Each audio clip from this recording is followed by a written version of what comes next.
Hi guys, आप सब कैसे हैं। आई होप कि आप सब ठीक होंगे गाइस। मैं रुचिका खन्ना बहुत दिनों बाद ब्लॉगिंग कर रही हूँ गाइस, क्योंकि मेरे घर में थोड़े इश्यूज हो गए थे, थोड़ी प्रॉब्लम हो गई थी। मैं बहुत बीमार हो गई थी, इसी वजह से ब्लॉगिंग नहीं हो पा रही थी गाइस। और आपको क्या ही बताऊँ, बहुत मतलब डेथ हो गई थी घर में मेरी दादी की, तो इसीलिए हम लोग उसी में लगे पड़े थे गाइस। और मतलब हमें लग भी नहीं रहा था कि ऐसा कुछ होगा, पर इतना बड़ा हादसा हो गया घर में। ऐसा हो गया, उसी की वजह से थोड़े दिन बाद मैं बीमार पड़ गई। फिर अभी उनका थोड़ा टाइम ही, मतलब अभी बहुत दिन नहीं हुए हैं, होंगे अभी ज़्यादा दिन नहीं हुए हैं। 26 जनवरी को मेरी दादी एक्सपायर हुई है। 26 जनवरी को आप खुद देखिए, जिस दिन परेड निकली थी उस दिन मेरी दादी एक्सपायर हुई है। तो गाइस इसी ही वजह से मैं थोड़ी सी बिज़ी हो गई थी और इसीलिए ब्लॉगिंग नहीं कर पा रही थी। उससे पहले मैंने सोचा था चलो ब्लॉग डालूँगी, तो इतने में ऐसी प्रॉब्लम्स आ गई घर में कि टाइम ही नहीं मिला। मतलब है ना गाइस, घर की प्रॉब्लमों के बीच में फिर टाइम कहाँ मिल पाता है। वो हॉस्पिटल गई थी तो लगा था हमें कि ठीक होके आ जाएंगे, बट ऐसा कुछ भी नहीं हुआ। उन्हीं सब चीज़ों की वजह से मैंने कोई ब्लॉग नहीं बनाया। कोई भी दिक्कत ही नहीं थी गाइस, दादी को कोई प्रॉब्लम नहीं थी, सब कुछ ठीक ठाक था। मैं भी बीच में गई थी, मैं भी 23 तारीख को गई थी, 23 जनवरी थी। तो मेरे हस्बैंड के ऑफिस में फंक्शन हुआ था ना, तो मैं वहाँ चली गई थी देखने। तो मैं उस दिन गई थी, तो उस दिन मेरी दादी थी, तो बाहर मिली मुझसे।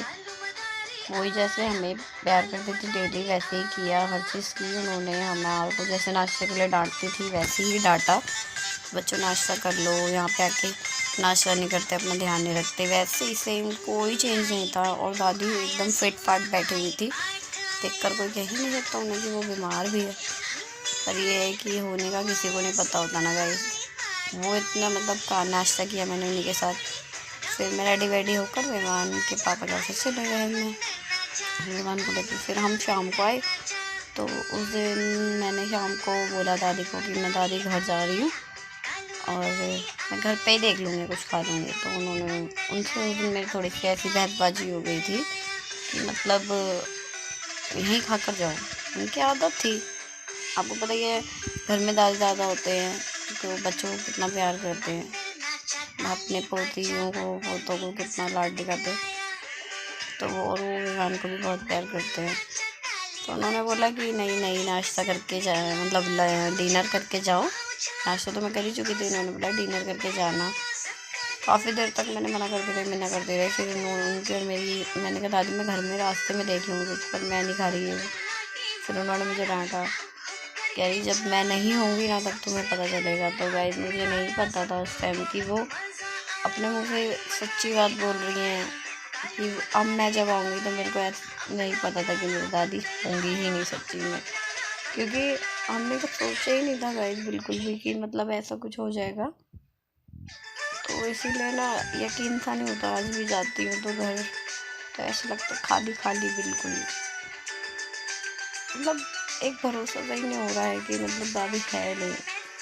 उन्होंने एकदम से ऐसे बोला ना कि जब मैं नहीं होंगी तो तुम्हें पता चलेगा, तब फिर तब तुम्हारे पर चिल्लाने वाला कोई नहीं होगा। फिर मेरे को इन्होंने ये दो बातें बोली ना, तो फिर वो गुस्सा हो गई थी, तो मैं रुक गई। मैंने कहा नहीं, मैं रुक के ही चली जाऊँगी थोड़ी देर। तो मैंने बोला ठीक है दादी, जो आपको बनवाना है बनवाओ।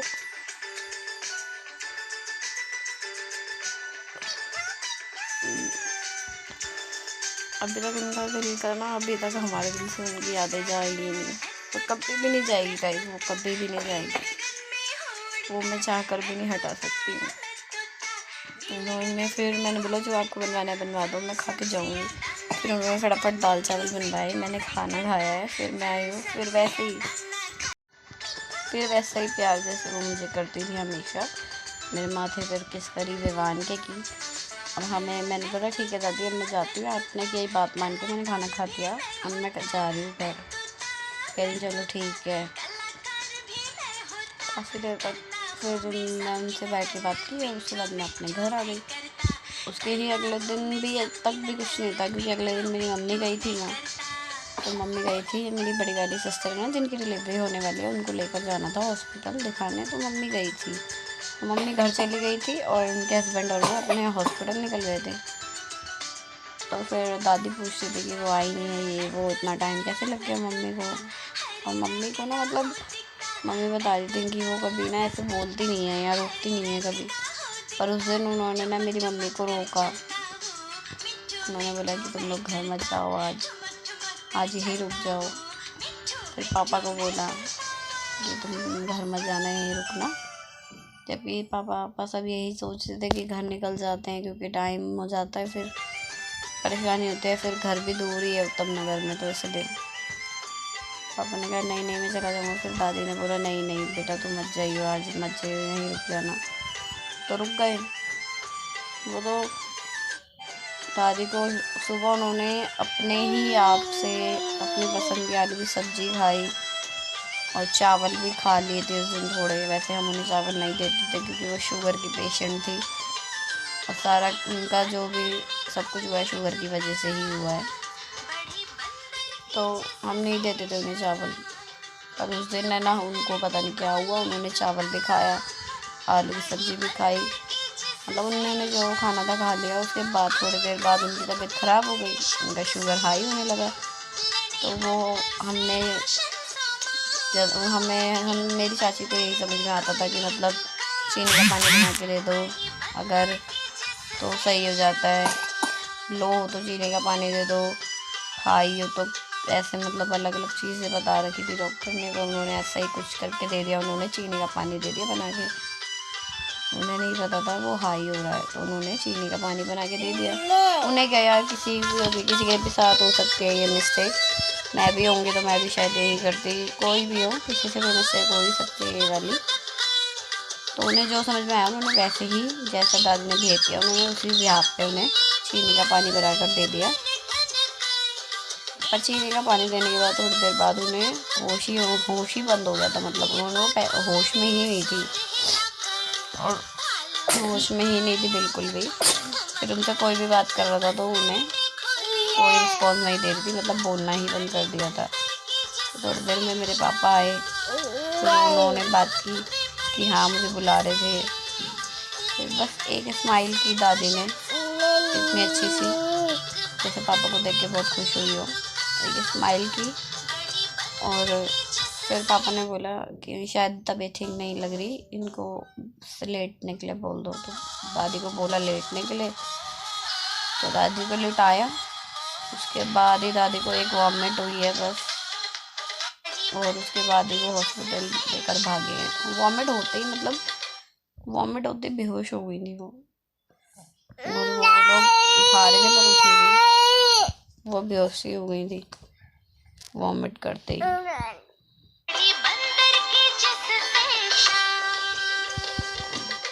तो फिर पापा लेकर भागे हॉस्पिटल। फिर मेरे भाई का फ़ोन आया मेरे हस्बैंड पे, कैसी ऐसी बात है, तुम्हारी कोई जान पहचान है हॉस्पिटल में तो बताओ।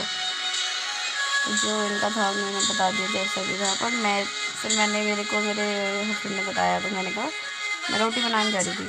मैंने कहा नहीं नहीं ऐसा नहीं हो सकता, अभी कल ही तो मैं मिल के आई हूँ उनसे, ऐसी कोई बात ही नहीं थी, ऐसे तो बिल्कुल ठीक बैठी थी। तो फिर मतलब वो रात को हम लोग की बातें होती रही फ़ोनों पे, मतलब दादी को उन्होंने हॉस्पिटल ले कर गए, तो उन्हें वेंटिलेटर भी कर दिया उन्होंने।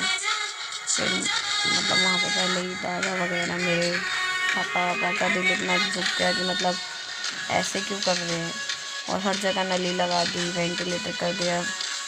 फिर भी हमें उम्मीद थी गाइस कि मतलब मेरी दादी ना वापस आ जाएगी, मैंने हिम्मत नहीं आ रही थी। मैंने कहा किसी ने भी, क्योंकि ना मेरी दादी इतना बीमार पड़ी है, समझ लो मौत को छू कर वापस आ जाती थी। तो हमें यही लगा कि शायद अभी भी वो आ जाएंगी वापस, तो इसीलिए हमें एक उम्मीद सी थी कि मतलब कुछ नहीं होगा उन्हें। फिर डॉक्टर के बाद वेंटिलेटर पे कर दिया। फिर उस टाइम से उस दिन मेरी दादी ने अपनी फेवरेट कढ़ी चावल बनवाए, बट बेचारी की किस्मत ऐसी कि वो खाने कर नहीं जा पाई। और उसी दिन से समझ लो 24 तारीख से 26 तारीख तक मेरी दादी ने कुछ नहीं खाया। फिर और वो ना मतलब खाने के बिना नहीं रह पाती थी, और उनका खाना बंद कर दिया था क्योंकि हर जगह तो नली लगा दी थी। फिर चेकअप वेकअप किए, वेंटिलेटर पे रख रखा था और उनको ना वैसे सांस देने के लिए दे रखी थी, जैसे वो दबाने नहीं होता कुछ, इसके जरिए उनकी सांस चल रही थी और धड़कन उनकी खुद से ही चल रही थी धड़कन, ताकि वो सांस भी उससे ही ले रही थी। फिर मम्मी वगैरह रुके काफ़ी, चाची मम्मी फैमिली वाले रुके हुए थे। फिर थोड़े से देर बाद डॉक्टर ने उन्हें चेकअप वेकअप करके बताया कि इनका ना शुगर अटैक हो गया है, वो भी दिमाग पे। तो दिमाग इनका वैसे ही इतनी एज है और ऊपर से दिमाग पे हो गया, तो दिमाग बिल्कुल ही ख़त्म हो गया। फिर भी गाय हम उम्मीद ला के बैठे थे और होश नहीं आया था मेरी दादी को। 24 तारीख से कोई होश में नहीं थी वो 26 तक। बस ये है कि वो हाथ पाथ में चल रहे थे, तड़प रही थी, हमें दिख रहा था। मैं फिर 24 के बाद 25 को मैं मिलने गई अपनी दादी से। मैं मिलने गई हॉस्पिटल विवान को लेके, तो मेरी दादी को कोई होश नहीं था। मतलब इतनी कंडीशन इतनी ख़राब थी कि मतलब मेरे से देखा ही नहीं जा रहा था उनको। और फिर उससे ही पहले मम्मी बता रही थी कि उनको ब्लड की उल्टियाँ भी शुरू हो गई थी।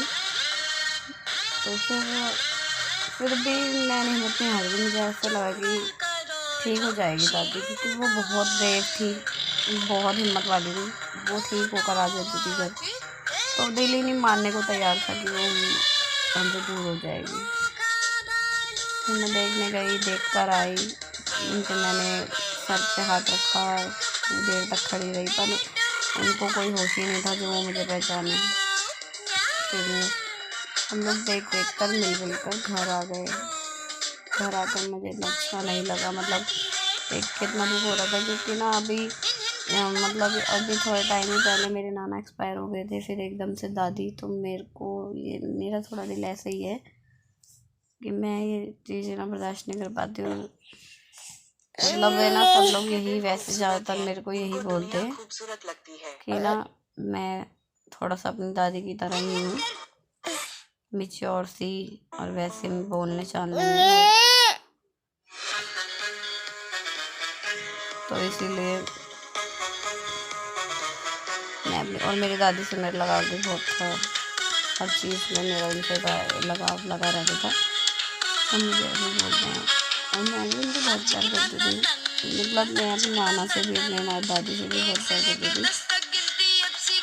तो फिर 26-25 को मिल के आ गई और रात को मुझे इतनी बेचैनी हो गई, मतलब मुझे नींद ही नहीं आ रही। होता है ना, अपनी फैमिली में कुछ होने वाला हो तो इंसान को पता चल जाता है। 4-5 बज गए सुबह और मुझे नींद नहीं आ रही, और उस टाइम मेरी दादी तड़प रही थी। मेरी चाची जो उठी थी, फैमिली वाले, उन्होंने बताया कि वो बहुत तड़प रही थी। पर हमने कहा, मुझे सही लग रहा था ठीक हो जाएगी।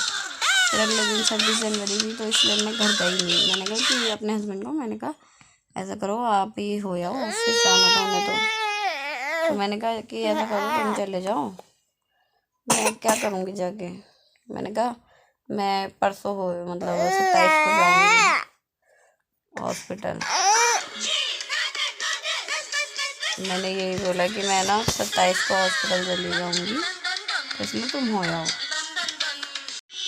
पर मुझे नहीं पता था कि 26 को ही मेरे हस्बैंड सुबह निकल गए थे जल्दी, और फिर मैं घर पे ही थी। फिर नाइट में से फ़ोन आया, सुबह फ़ोन आया घर वालों को। तो जब तक ये बोल रहे थे डॉक्टर की, मतलब सबको बुला लीजिए, मतलब इनकी हालत ठीक नहीं है। तब भी उम्मीद लगा रखी थी मैंने, कहा नहीं मेरी दादी ठीक हो गई। पता नहीं क्या उम्मीद सी आ रही थी बार बार मेरे को, तो मैं लगा के बैठी थी। फिर डॉक्टर ने बोल दिया ऐसे, और उसके बाद ही थोड़ी देर बाद ही उन्होंने 5 बजे पहले, जब 5 बजे उन्होंने दम तोड़ ही दिया था बेचारी ने 26 तारीख को। फिर वो तो बहुत तड़प रही थी, पर 5 बजे उन्होंने जब दम तोड़ा तो उनको डॉक्टर लग गए थे 2-3 उनके अंदर चेकअप करने उनका। तो उन्होंने 3 इंजेक्शन नहीं होते जो लास्ट, मतलब बिल्कुल एंड में ठोके जाते हैं, वो 3 इंजेक्शन, और वो जो मशीन नहीं होती है जिससे इंसान को मतलब करंट देते हैं तो थोड़ी सांस आने की होती है, वो किया। तब जाके मेरी दादी की सांस फिर वापस आ गई। फिर वो 5 बजे दम तोड़ा था पर आ गई थी। फिर थोड़ी सी उम्मीद सी आई, वो फिर मेरे चाचू से प्यार करने लगी, फिर उनको प्यार से देखने लगी, मतलब उन्हें होश तो था नहीं, जैसा उनको लगा वैसे में ही वो अपने बच्चे को छोड़ नहीं गई थी। फिर उसके बाद 10 बजने वाले थे तो मेरे घर से सब लोग निकल गए थे, पापा वगैरह, दादा वगैरह। तो 10 बजे बस दादा मेरे हॉस्पिटल पहुँचने वाले होंगे, और मतलब पहुँच ही गए थे ऑलमोस्ट, पैर ही रखा था हॉस्पिटल में, तो पता चला दादी एक्सपायर हो गई।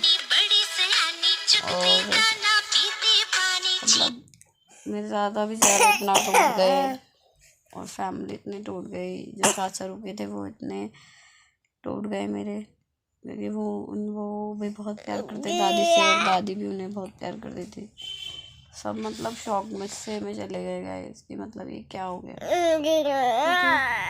हमें उम्मीद थी ना हमारी दादी ठीक होगी, क्योंकि वो हो जाती थी ठीक, पर इस बार ऐसा हुआ, इस बार अच्छा नहीं हुआ। ऐसा हुआ फिर 26 तारीख को फिर मेरे पास भी फ़ोन आया, घर में सब रोना पिटना, और फिर मेरे पास भी फ़ोन आया, फिर मैं यहाँ से भागी भागी अपनी दादी को ले गई। उस दिन 26 जनवरी की कोई मेरे घर की तरफ जाने के लिए तैयार नहीं था, ऑटो वाला, मैंने फिर रिक्वेस्ट किए ऑटो वाले से भी, जैसे वैसे करके कोई मिला, उसने भी बहुत दूर छोड़ दिया, फिर पैदल पैदल पैदल जाके कैसे भी करके मैं मंडी हाउस पहुँची। फिर मैंने अपने भाई को बुलाया, वो मुझे लेने आए, चाचा के बेटे, फिर जाके मैं अपने घर गई। फिर 26 तारीख को हमने कुछ नहीं किया, हमारे घर में हमने अपनी दादी की मिट्टी रखी थी, 26 तारीख को रखी, फिर हमने 27 तारीख को उनका मतलब उनको दफनाया, हमारे में दफनाया जाता है, हमारे में जलाया नहीं जाता है, तो हमने 26 को नहीं 27 को जलाया, मतलब दफनाया, और उनको लेके गए थे। इसलिए ही मैं ब्लॉगिंग नहीं कर पाई थी, और उसके भी थोड़े दिन बाद मैं बीमार पड़ गई थी। अब हम उनका 40वां करेंगे, तो मैं आपको दिखाऊंगी कि हम कितना अच्छा करते हैं, वो तो मैं आपके साथ शेयर कर सकती हूँ। अभी हमारे में होता है तीजा और 40वां। तीजा हमने किया था मेरी दादी के लिए, बहुत बारिश थी गाइस उस दिन, बहुत बारिश थी, बहुत ही ज़्यादा बारिश थी, इतनी तेज बारिश थी गाइस, फिर सब कुछ हमारा ख़राब हो गया, टेंट वेंट जो लग रहा था, तो इसलिए घर में सब कुछ करना पड़ा, और लोग भी नहीं आए थे। और अब 40वां उनका 7 मार्च का, मतलब होली से एक दिन पहले, छोटी होली पे, तो वो करेंगे, तो मैं आपको दिखाऊंगी, तो आप लोग देखना कि हमारे इसमें क्या होता है। वही होता है गाइस, सब मनपसंद चीज़ें बनती है, मेरी दादी की मनपसंद चीज़ बनाएंगे, उनके नाम के लिए दान करेंगे, उनके लिए, वही सब होता है। तो इसीलिए मैं ब्लॉगिंग नहीं कर पा रही थी, तो आप लोग को मैं काफ़ी टाइम से देख नहीं रही हूँ चैनल पे, इसी वजह से नहीं कर पा रही थी, घर में इतनी प्रॉब्लम्स है, और मैं खुद इतने दिनों से बीमार हूँ, खांसी जुकाम बुखार चढ़ गया था मुझे, काफ़ी दिनों से बेड पे ही हूँ, बस घर से आने के बाद से बेड पे ही थी, तो इसीलिए आपके साथ ब्लॉगिंग नहीं कर पाई। मैंने सोचा कि आज आपके साथ शेयर कर देती हूँ, तो गाइस इसीलिए मैं आपसे माफ़ी मांगती हूँ कि मैं इतने दिनों से ब्लॉगिंग नहीं कर पाई, पर ये है कि अब मैं पूरी कोशिश करूँगी कि अब मैं ब्लॉग करती रहूँ, तो इसीलिए नहीं कर पा रही थी गाइस, इसीलिए ही गाइस मेरा ब्लॉग नहीं हो पा रहा था। पर ये है कि अब मैं ब्लॉग करूँगी। अभी मुझे कल भी कहीं जाना है, शादी पार्टी वगैरह में जाना है, तो मैं आपके साथ शेयर करूँगी हर चीज़ ब्लॉग में। मैं कैसी लगूँगी, कैसा लुक देंगे अपने आप को, आप लोग देखना और एंजॉय करना। तो क्या करेगा, जीना तो पड़ता ही है, जीने का दस्तूर है, सबके साथ है ये, तो जीना तो पड़ता ही है, किसी के साथ मरा तो नहीं जा सकता। इसलिए अब हम यही दुआ करते हैं जहाँ भी मेरी दादी हो, उनकी आत्मा को शांति मिले, और वो जहाँ भी हो बस ठीक हो, क्योंकि ना अब उनकी हालत इतनी ख़राब हो गई थी कि उनके पैरों से खड़ा भी नहीं हो जाता था गैस, तो फिर और उन्हें दिखता भी नहीं था मेरी दादी को, तो इसलिए वो बेचारी परेशान भी थी, बहुत परेशानी झेल रही थी वो, तो इसीलिए और उनकी एज भी हो गई थी 70 के पास थी, पर ये है ना कि हमारे तो उम्मीदें कभी ख़त्म नहीं होती गाइस। मैं सोचती हूँ कि मेरी दादी ये भी देखे वो भी देखे, बस ये है कि उनका एक अरमान था कि मेरे बड़े वाले ब्रदर की शादी देखे। पर हर चीज़ तो पॉसिबल नहीं है ना गाइस। अगर सब कुछ ऐसे ही हो गया तो फिर तो कितना अच्छा हो जाएगा ना। उनकी ये उम्मीद उनके साथ ही चली गई है। पर यह है कि उन्होंने हमारी भाभी को देख ही लिया है। बाकी ये था भगवान को मंजूर। तो गाइस हमने मिलते यहाँ पे नेक्स्ट ब्लॉग के साथ। तो ये थी एक छोटी सी बात जो मुझे आपके साथ शेयर करनी थी कि मैं क्यों नहीं ब्लॉग कर पा रही थी। तो आप लोग भी मुझे समझेंगे, मुझे सपोर्ट करेंगे, मुझे पता है। तो गाइस मैं आपसे मिलूँगी नेक्स्ट ब्लॉग के साथ जल्दी। तो आप लोग इतना ही ब्लॉग देखिए और प्लीज़ मेरे दुख को अपने साथ ही अपने सपोर्ट दीजिए मुझे और अपने मतलब मेरे दुख को समझिए। मुझे पता है बहुत से लोग समझते हैं और बहुत से लोग मजाक भी उड़ाते हैं।